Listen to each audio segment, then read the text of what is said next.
This is the youngest Anarchy server in Minecraft. Let me take you back to the beginning and show you how it ended out like this. In our last SMP video, we created a grief protected and peaceful city. But in this video, we decided to find out what 1000 players in 1000 days would do with no rules. They can do whatever they want, and there's nothing an admin can do to stop them. Players will be killed, bases will be griefed, and items will be duped. Today we'll discuss what happened in the 1000 days from start to finish, the final ruler of the server, the wars that went on, and my final conclusion on what happens when you give 1000 players 1000 days to do whatever they want.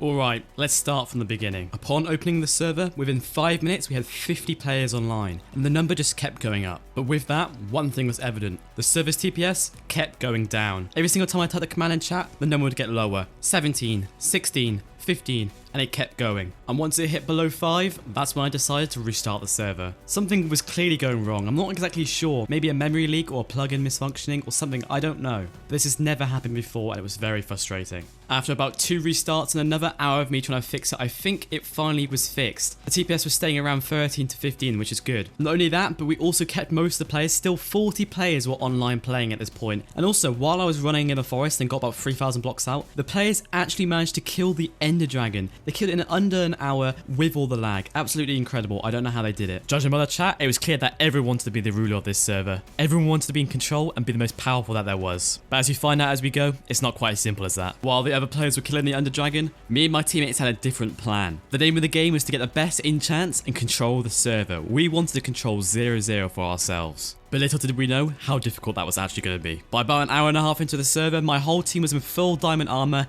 and we were about to go to the nether to get our netherite. With X-ray being allowed, that was going to be super easy to do. But while we were doing this, the other teams were doing pretty much the same thing. There was multiple other groups with the same idea as we had. Some of them are even larger than my own group. One of the other main groups had up to 20 people. It wasn't going to be easy to keep control. And wars were definitely going to be fought. With us being in full netherite armor, it was time to start enchanting. And with our villages set up, it's exactly what we did. We got pretty much full max gear armor in only a few days. But with that said, it was time to start duping. And with that being said, I went back to spawn to see what it looked like. And oh my god, was it griefed. Turns out while we were getting max geared, other players were destroying spawn. It was getting completely blown up by withers and TNT. With the duping, there was almost an infinite supply of wither skulls and TNT. And hey, if they were doing it, I thought why not join them? There's no harm in destroying spawn. Of course, this made it super difficult for new players. When they joined, the site was not looking good for them. They would instantly get killed by withers and they could not escape spawn. There was some desperate need of some help, and that's exactly what some of the players were planning to do. Well, the teams took inspiration from 2B2T and they decided they wanted to make access highways. They needed the obsidian first, so they started duping, but we'll get back to that later on in the video and I'll show you their progress. One thing that you can definitely rely on that happened a lot on the server was spawn camping. Because of how I set up the server, a small area at spawn was protected. This means that when you instantly spawn, you don't instantly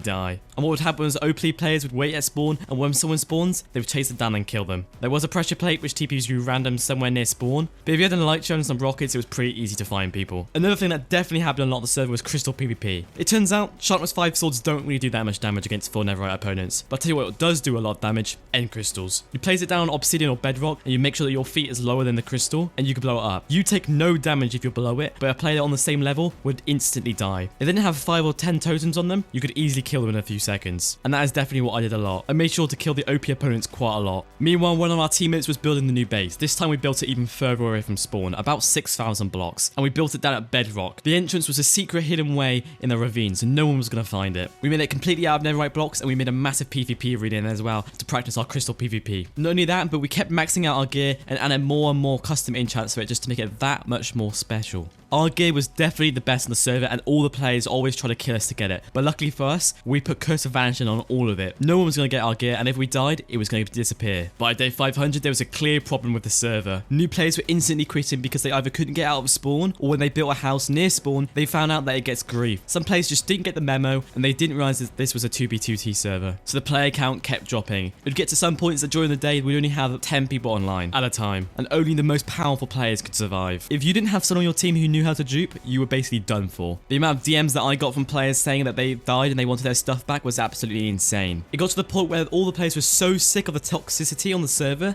that most of them either quit or they went to a different server. Even some of my own teammates were getting bored and decided to stop playing. As it turns out, once you have everything and you're basically a god, it gets a little bit boring. You don't know what to do with yourself, and the only thing you can really do is either kill other new players or just blow up spawn. And that's what the remaining players just did. For the last week, that is pretty much the only thing that happened. The only other things that really happened as some players managed to leave spawn and build some nice houses. And as we wrapped up the 1000 days, this is exactly what it looked like. Spawn was completely destroyed, 10 times more than it was before. There was no grass or trees with a 300 block radius of 0-0. The highways got complete in most directions, one of the directions all the way to 10,000 blocks away, which is actually really impressive for the time frame. There was actually surprisingly some really nice houses on the server. Some guys built underground grass dome. And I bet there was way more that I just didn't know about because players were scared that I was going to blow their houses up. But at the end of the day, this SMP was an experiment and it went exactly how I thought it did. Players were going to cheat, players were going to hack, players were going to x-ray, and players were going to kill other players. And when that happens, those players that get killed end up quitting. As it turns out, when you give players complete freedom, it never goes well. And that is why almost every good server has loads of rules. I think this server can teach us a lot about humanity and how we work. When lawless and not put in check, we misbehave. And that is why police exist, and that is why court systems exist. And anyway, if you made it to this point, thank you so much for watching the video. I hope you enjoyed our little experiment. If you want to join one of our events or SMPs, join the Discord down in the description because that is where we host all of it. So if you're bored, then just make sure to join that. But I'll see you guys in the next one.